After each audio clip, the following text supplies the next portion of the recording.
Hi guys, welcome back to my channel. So, if you notice, my voice is a little bit huskier than normal, but because I'm recovering from a very minor flu, I don't remember the last time this is happening, but it is what it is. So, if you haven't watched my previous video, I introduced the idea of, personal style, the power of it.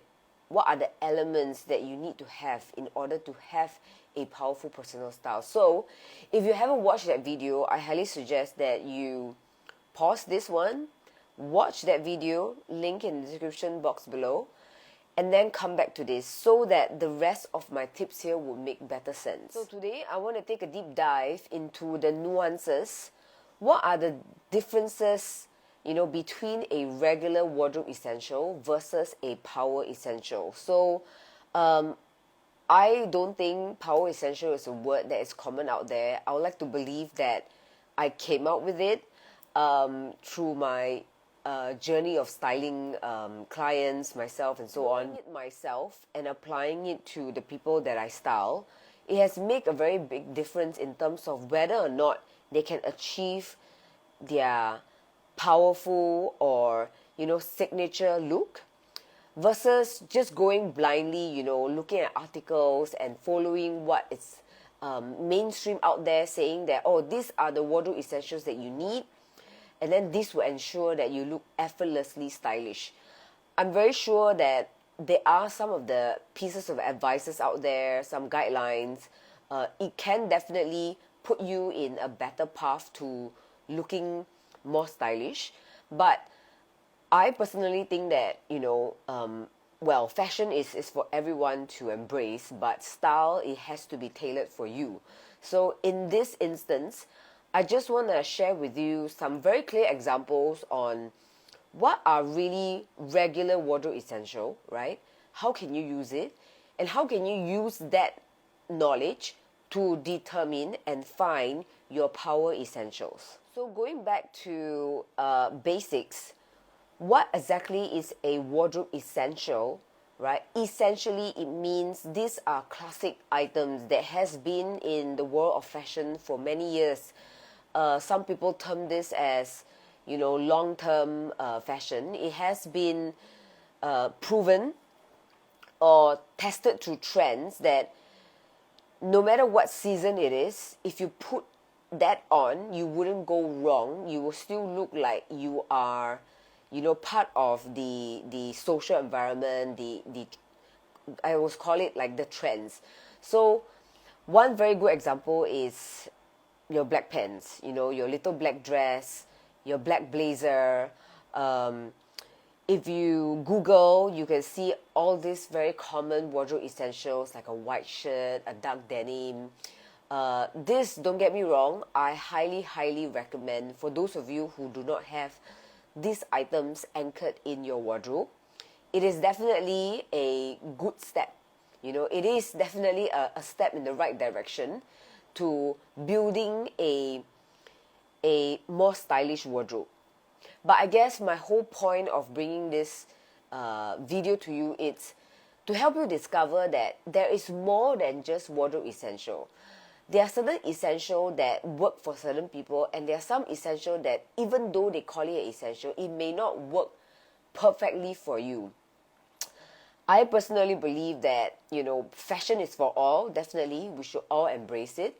But style needs to be tailored for you. So this particular essential that you're seeing, it can fit person A, B, and C, but may not fit person E, F, and so on, because they have certain physical traits, criterias, image goals that may be different, which is why I think that even essentials itself can be further customized in order for you to have a powerful personal style. So I like to think that I have coined or came up with this term called power essential. Guys, let me know if you've heard this term before. Maybe some other stylists have used it. I hope not, but I have been using this, I think, for close to a decade. I used to do a lot of style workshops. People would attend like a just like sit around and listen to me talking about how to achieve their personal style and so on. And every time I talk about wardrobe essential, I just don't feel I don't feel like it's as accurate as if I were to get them to find their power essential, because I believe that every single piece that you put on yourself, it is a choice, it is a form of non-verbal communication, and it needs to not just send the right message to other people to perceive, because it's an image projection to other people, it's an impression.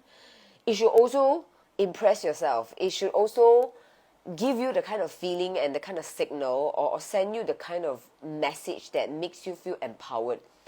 Which is why I replace the word or add on, to find your power essential. So for me, my power essential, to give you a bit of, I think, better understanding, is that, because I think most of you who have not met me in real life, you'll be very shocked. I don't know if I appear like that in photos or in videos, but I'm only 151 cm. I am not even 5'2", I'm a very petite person. And so my power essential, right, is not black cord shoes. My power essential is not just Chelsea boots. My power essential is actually platform heels, because without that added height and elevation, I wouldn't feel empowered. Perhaps this is something that I need to work on, in terms of like, I need to accept that my height is the way it is and it shouldn't match my confidence inside. But I think sometimes what you wear really shapes how you feel, and shapes how other people perceive of you. So I've worn platform heels for so long that whenever people see platform heels, they think that it is part of my body. They will instantly associate it with me, and I think most importantly is that I feel very empowered wearing it. I feel like I don't have to psych myself up to feel like I can nail this presentation, I can do this workshop, or face the day. It's whenever I put on a pair of heels, I know that it helps with my proportion. It goes very well with my image goal, and it's just overall makes me feel more confident. So which is why I have used this word power essential, and I hope that the examples I'm about to give you is going to help you look at your essentials, or when you shop for essential, in a more strategic way. So one more very common example that I would like to talk about is, your great white shirt. I'm sure if you Google, you read any fashion magazine, whether you're a guy or a girl, it would be the same thing. You need a white shirt, no matter who you are and what you do. I learned this from my own mistakes when I style my clients. I would tell all of them when I go to their houses to do like a wardrobe detox, where I reorganize everything, and I will try to optimize the kind of pieces that they have and teach them different ways to restyle it. So through this kind of sessions, I was able to see that, well, most people have, your essential white shirt. But what they don't realize is they think that it's just a white shirt without specific cutting, specific collar style, specific shade of white, whether it's optic white, which is your bluish cool white, or is it the warm white, which is your ivory, or like this ecru off-white kind of white. And these two whites actually work very differently for different skin tone and different image goals. As what they suggest, everybody needs a white shirt. So I will go to clients' houses who, with a certain image goal, they want to be more feminine, but because the corporate environment, or maybe their surface knowledge on what they should be wearing to office to look professional is just a crisp, like a very structured white shirt, but they don't know that there are certain darts or princess line or certain curves that can still achieve, or even very minor white fabric texture that can still help them to achieve that feminine effect that you want, rather than you know, sometimes you put an outfit for an occupation or for a work environment, for a certain situational environment, you just don't completely feel like yourself. So the whole idea of power essential is so that it is an essential that actually would complement you. So I'm just going to continue using the white shirt as an example. I'm going to include some pictures along the way. So if you are more feminine, right, and then this is specifically for ladies, towards the end of this video, I will include an example for men, of course. So for the ladies, if you have a classic white shirt, you know, take a look at it and observe its cutting, how it's falling, the fabrication itself. Is it stiff or is it softer? Is it more fluid? So if it's more stiff, it's more structured, it is more rigid looking, okay, I'm going to include a picture somewhere, it's going to appear like something more formal or masculine. So these words that I'm using, it has to be something that you ask yourself, is this the kind of image or this kind of style that I resonate with? Is this the kind of look that I want to project? So I personally love a white structured, like a boyfriend shirt, because it looks like you're wearing a men's shirt, which is considered quite sexy. But of course you need to style it in a particular manner, you know, with a chunky necklace and then with just like a pair of skinny jeans underneath. It's always a good idea to do that, because boyfriend shirt, you know, or this oversized shirt, it's meant to look boxy on top, and then you wouldn't want to wear like a loose pants or you know, something too fluffy at the bottom, because there wouldn't be any proportion. So obviously something more fitted, it will be better. And especially if you wear like a masculine white shirt over like a very sexy fitted pencil skirt, midi length kind of cutting, something that is a little bit more bodycon, that kind of balance where you have masculine and feminine, it always gives an alluring kind of mix and match. It's not something that is predictable.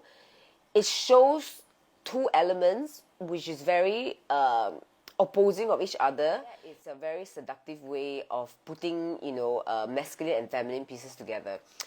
And then of course, those of you who are more feminine, you want to appear more feminine. So if you have very corporate, office-looking white shirt, you know, you probably didn't think about the collar shape, narrow point, wide collars. It tends to look a bit more masculine. So if you have a more ladylike kind of persona, you might wanna immediately just pay attention to the texture and the cutting of the white shirt itself. I would go for satin, I would go for silk, anything that has a little bit of shine, that is of a softer material, because that would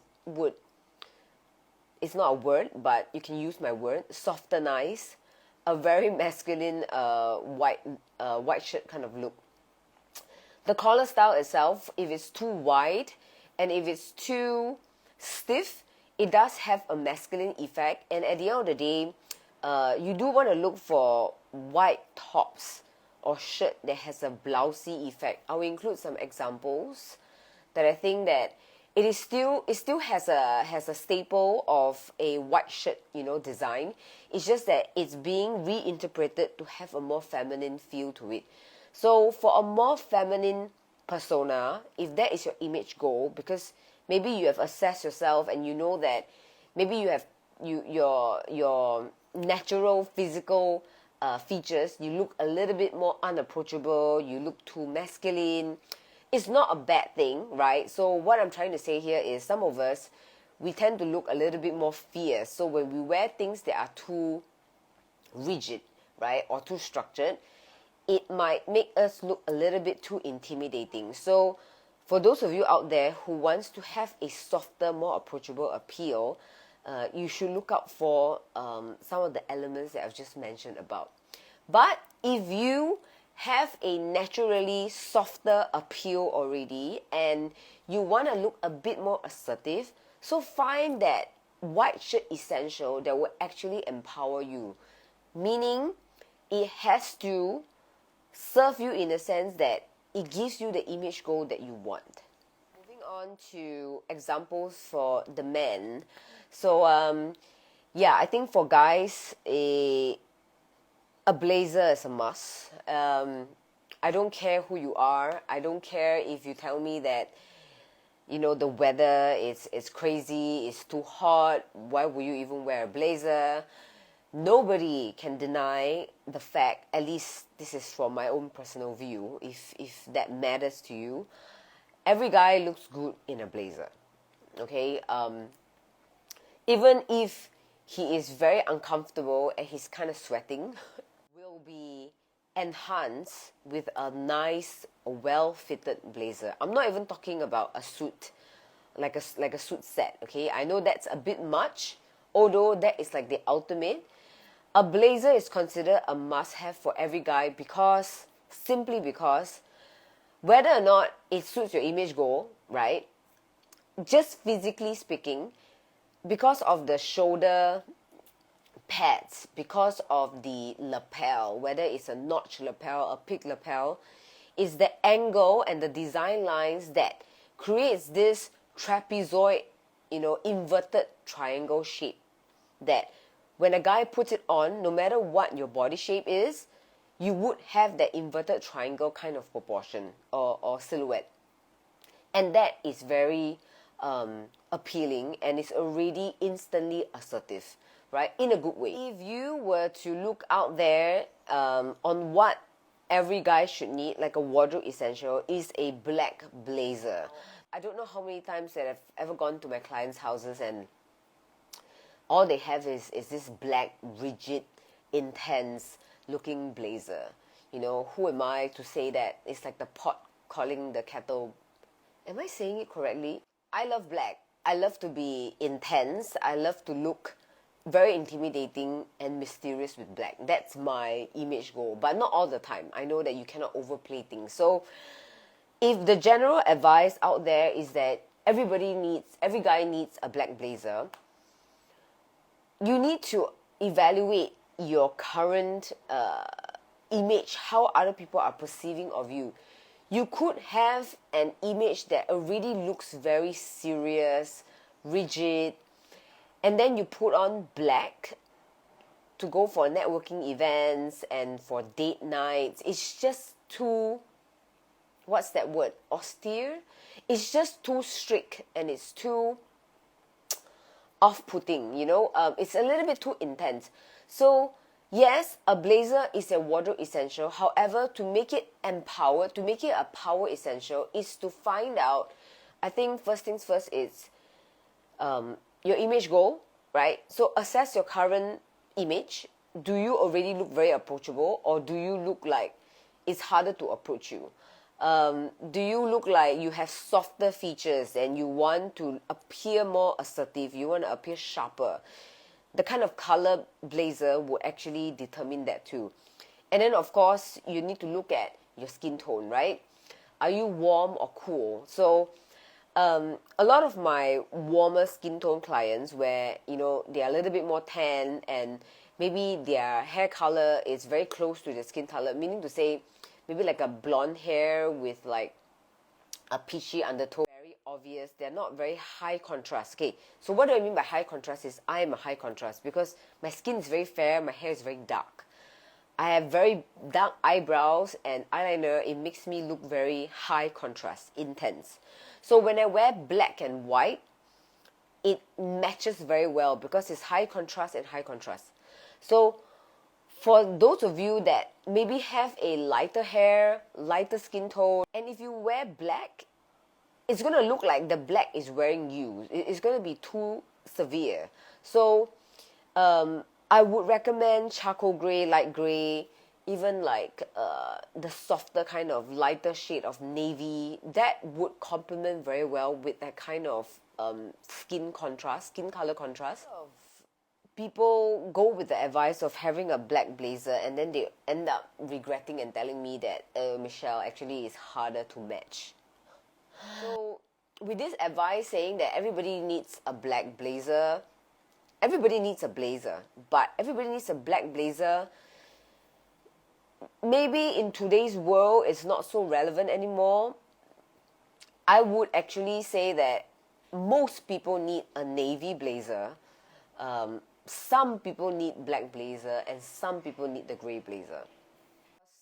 There's so many different design elements that makes up a blazer. The lapel style, are you more suited for the fancy, more, I would say, broadening effect of a peak lapel, right?